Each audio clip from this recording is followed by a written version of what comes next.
So hello students, a very warm welcome to your favourite channel Padhte Raho. और हम यहाँ पर क्लास 10th का टॉपिक कवर करने वाले हैं। जैसा कि आपने प्रीवियस वीडियो में देखा होगा कि रियल नंबर्स का हमने एक छोटा सा कॉन्सेप्ट क्लियर किया था प्रीवियस वीडियो में। इस बार क्लास 10th के सिलेबस में जो रियल नंबर्स में आपको पढ़ना है वो बहुत छोटा सा पार्ट है, बाकी सारा का सारा पार्ट डिलीट कर दिया गया है। तो फर्स्ट वीडियो में हम लोगों ने यूक्लिड्स डिवीजन लेमा या डिवीजन एल्गोरिदम को बिल्कुल कायदे से समझा था, क्लियर कर लिया था। और आज जो हम लोग समझने वाले हैं वो समझने वाले हैं कि कैसे हम किसी भी नंबर को इरेशनल प्रूव करते हैं। अब आपको क्वेश्चन में √2 दे दिया जाएगा, √3 दे दिया जाएगा, √5, √7 कोई भी नंबर दे दिया जाएगा और आपको प्रूव करना होगा कि वो नंबर इरेशनल है। तो ये रहा रियल नंबर्स क्लास 10th का टॉपिक, जहां पर हम आज ये सीखने वाले हैं कि किसी भी नंबर को कैसे इरेशनल प्रूव करते हैं। लेकिन अगर आप हमारे चैनल पर नए हैं तो इस चैनल को सब्सक्राइब जरूर करें और इस वीडियो को एंड तक देखें। और अगर आपको वीडियो पसंद आती है तो इसे लाइक करना मत भूलिएगा। तो चलिए आज का टॉपिक स्टार्ट करते हैं। और आज के इस टॉपिक में सबसे पहला क्वेश्चन जो आपके सामने आपको दिखाई दे रहा होगा वो क्वेश्चन है प्रूव दैट √2 इज इरेशनल। अब आपको कोई भी नंबर अगर इरेशनल प्रूव करने के लिए दे दिया जाएगा तो क्या करना है, सबसे पहले हम रेशनल नंबर्स की बात करते हैं। रेशनल नंबर की अगर हम बात करें तो रेशनल नंबर क्या होते हैं, जिन the numbers which can written in the form of p upon q where q does not is equals to 0 are known as rational numbers. ये सारे के सारे नंबर्स रेशनल होते हैं। अब अगर मैं आपसे कहूं कि 2/3 रेशनल नंबर है, आप कहेंगे बिल्कुल है। लेकिन अगर कहीं पर लिखा हुआ है 20/15 तो रेशनल नंबर तो ये है, लेकिन हम इसे सिंपलेस्ट फॉर्म में अगर रिप्रेजेंट करें तो क्या हो जाएगा, ये हो जाएगा 4/3। क्लियर। तो हमें इस क्वेश्चन को सॉल्व करने के लिए कुछ ऐसे ही नंबर्स की नीड होगी जहां पर ये रेशनल नंबर भी हो लेकिन इनका कोई भी कॉमन फैक्टर एग्जिस्ट ना करता हो। तो चलिए वापस आते हैं क्वेश्चन की तरफ और सॉल्व करते हैं इस क्वेश्चन को। सबसे पहले जब आप इस क्वेश्चन को सॉल्व करेंगे तो आपको लेट करना होगा कि √2 रेशनल है। तो यहां पर लेट कर लीजिए, let √2 is a rational number. यहां पर आपने √2 को रेशनल नंबर ले लिया। अब आपने अभी सीखा कि कोई भी रेशनल नंबर होगा वो p/q के फॉर्मेट में होगा। आप a/b लिख सकते हैं, x/y लिख सकते हैं, कोई भी आप न्यूमरेटर या डिनोमिनेटर अपने अकॉर्डिंग ले सकते हैं। तो यहां से अगर हम देखें तो √2 रेशनल नंबर है तो इसे a/b यानी न्यूमरेटर अपॉन डिनोमिनेटर के फॉर्मेट में लिखा जा सकता है। यहां पर कंडीशन क्या आपको लेनी है, कंडीशन लेनी है a and b are prime numbers, a and b are prime numbers with no common factor, जहां पर इनका कोई भी कॉमन फैक्टर नहीं होगा। क्लियर, ये आपको लेना है। अब इतना लेने के बाद आप ये बताइए कि अगर √2 a/b के इक्वल है और अगर हम स्क्वायरिंग करा देते हैं तो √2 का स्क्वायर क्या हो जाएगा, ये हो जाएगा आपके लिए 2। a/b का स्क्वायर कितना हो जाएगा, ये हो जाएगा a/b²। अब आपको क्या करना है, आपने ट्रांसपोजिंग तो सीखी है ना प्रीवियस क्लास में। तो यहां पर आपके लिए स्टूडेंट्स ये हो जाएगा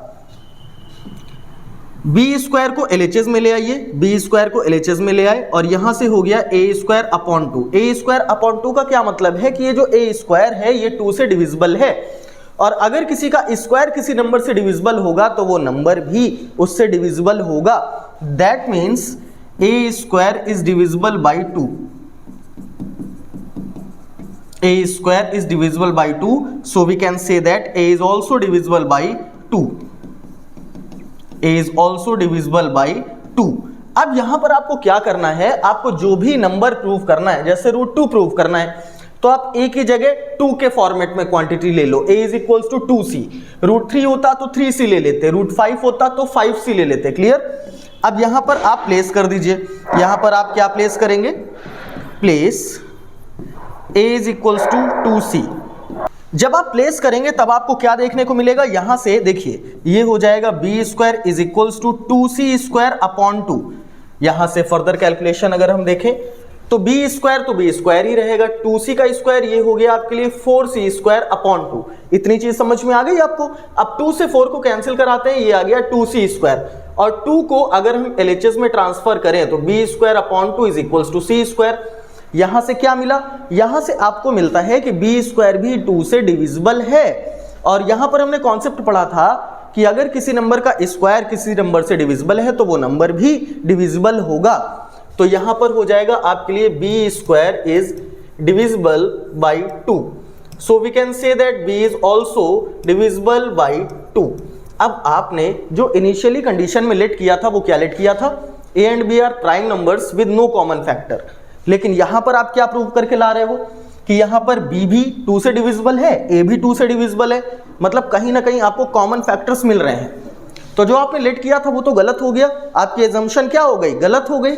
तो यहां से आपको लैंग्वेज लिखनी होगी। क्या लैंग्वेज लिखेंगे आप, लिखेंगे इट कॉन्ट्रडिक्ट्स आवर एजम्पशन।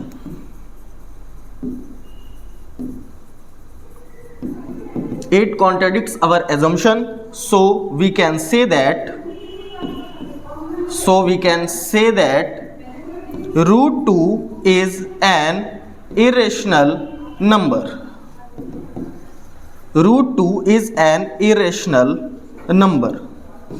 अब ये क्वेश्चन आपको समझ में आ गया होगा। अगर हम वन टच में देखें तो देखिए यहां पर जो भी नंबर आपको इरेशनल प्रूफ करना हो, सबसे पहले आपको उसे रेशनल नंबर लेट करना होगा।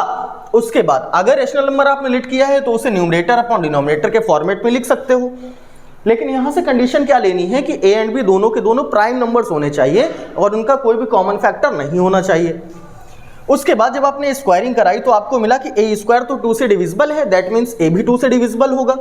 फिर आपको जो भी नंबर प्रूव करना है a की जगह उसकी क्वांटिटी प्लेस करिए, तो a की जगह आपने 2c प्लेस कर दिया, b square is equals to 2c square upon 2। 2c का स्क्वायर कराया 4c स्क्वायर मिला और 2 से कैंसिलेट कराने में 2 मिला, ट्रांसफर करेंगे b स्क्वायर अपॉन 2 मिला, that means b square is divisible by 2, so we can say that b is also divisible by 2। अब यहां पर आपको कॉमन फैक्टर्स मिल गए, तो जो आपने लेट किया था वो गलत हो गया। It contradicts our assumption, so we can say that root 2 is an irrational number. अब आपको ये क्वेश्चन लगभग 30% समझ में आ गया होगा, है ना। आइए ऐसा ही एक और क्वेश्चन करते हैं जिससे आपको ये प्रॉपरली पूरी तरीके से समझ में आ जाए। ये रहा हमारे लिए नेक्स्ट क्वेश्चन। नेक्स्ट क्वेश्चन क्या कहता है आपसे, सिमिलर क्वेश्चन है लेकिन यहां पर सिर्फ और सिर्फ नंबर चेंज कर दिया गया है। वहां पर था आपको रूट 2 प्रूव करना था और यहां पर आपको प्रूव करना है root 5। Prove that root 5 is irrational. क्या प्रोसेस है, जो प्रोसेस हमने पहले सीखी है उसी प्रोसेस को हमें यहां पर सॉल्व करना होगा। कैसे, सबसे पहले हम लेट करेंगे कि रूट 5 हमारे लिए रेशनल नंबर है। लिखिए let root 5 is a rational number. सबसे पहले आपने ये लेट कर लिया कि रूट 5 आपके लिए क्या है, रेशनल नंबर है। फिर आपको ये अच्छे से पता है कि अगर कोई रेशनल नंबर होगा तो उसे आप न्यूमरेटर अपॉन डिनोमिनेटर के फॉर्म में लिख सकते हैं। तो यहां पर जो रूट 5 है उसे a अपॉन b के फॉर्मेट में लिखा जा सकता है। ये हो गया root 5 is equals to a upon b। यहां से कौन सी कंडीशन लेनी है आपको, कंडीशन लेनी है a and b are prime numbers. a and b are prime numbers with no common factor, जिनका कोई भी कॉमन फैक्टर नहीं है, विद नो कॉमन फैक्टर। ठीक, यहां तक की बात आप समझ गए। अब उसके बाद आपको स्क्वायरिंग करानी है। जब हम स्क्वायरिंग कराएंगे तो रूट 5 का स्क्वायर हमें मिल जाएगा 5, रूट 5 का स्क्वायर हमें मिल गया 5, a स्क्वायर बन गया, b स्क्वायर बन गया।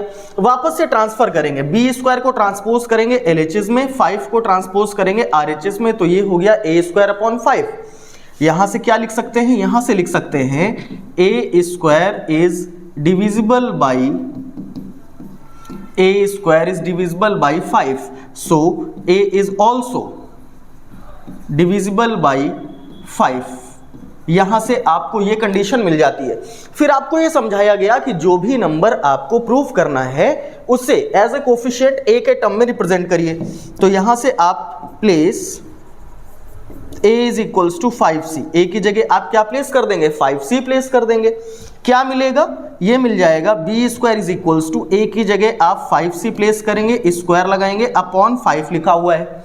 आगे देखिए, जब हम इसे सॉल्व कराते हैं तो 5c का स्क्वायर मिलेगा 25c स्क्वायर, ये हो जाएगा b square is equals to 25c square upon 5, 5 5 जा 25। अब 5 को LHS में ले आइए, ये हो गया b square upon 5 is equals to c square. यहां से क्या कंडीशन मिली, जो कंडीशन आपको a स्क्वायर अपॉन 5 में मिली थी वही तो b स्क्वायर अपॉन 5 में मिलेगी। लिखेंगे b square is divisible by 5, so b is also divisible by 5।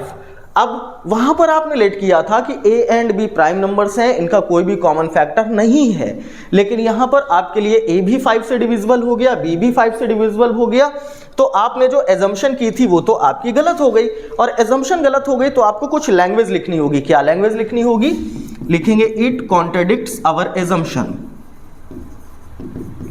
It contradicts our assumption. So we can say that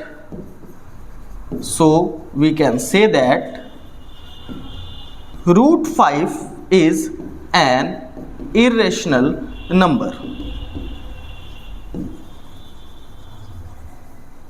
I hope कि आपको ये क्वेश्चन पूरी तरीके से क्लियर हो गया होगा। अब ऐसे ही कुछ क्वेश्चंस आपको घर पे सॉल्व करने हैं, ठीक है? तो अगर आपने ये दोनों क्वेश्चन बहुत अच्छे से समझे हैं तो आपके लिए एक छोटा सा होमवर्क है, और ये होमवर्क है आपके लिए कि आपको रूट 3 को इरेशनल करना है, रूट 7 को इरेशनल प्रूव करना है। क्लियर? और अगर आपने हमारे पढ़ाए हुए 2 क्वेश्चंस को समझा है और होमवर्क में दिए गए ये 2 क्वेश्चंस को किया है तो डेफिनेटली आपका ये क्वेश्चन क्लियर हो जाएगा, और गारंटी के साथ ये कहा जा रहा है कि आपके एग्जाम में ये क्वेश्चन पूछा जाएगा। तो बिल्कुल भी मिस मत करिए और पढ़ते रहो कि इस प्लेटफॉर्म पर जो भी आपको पढ़ाया जाता है वो आपके एग्जाम पॉइंट ऑफ व्यू के लिए एक रामबाण का काम करेगा। मतलब जो भी पढ़ाया जा रहा है बहुत ध्यान से पढ़ना है, हमारे साथ जुड़िए, हमारे साथ पढ़िए और अपने रिजल्ट को बूस्ट करिए। तो आज की वीडियो में इतना ही, मिलते हैं नेक्स्ट चैप्टर में जो कि होगा हमारे लिए पॉलिनोमियल्स, और हम पॉलिनोमियल्स के सारे कॉन्सेप्ट सीखेंगे।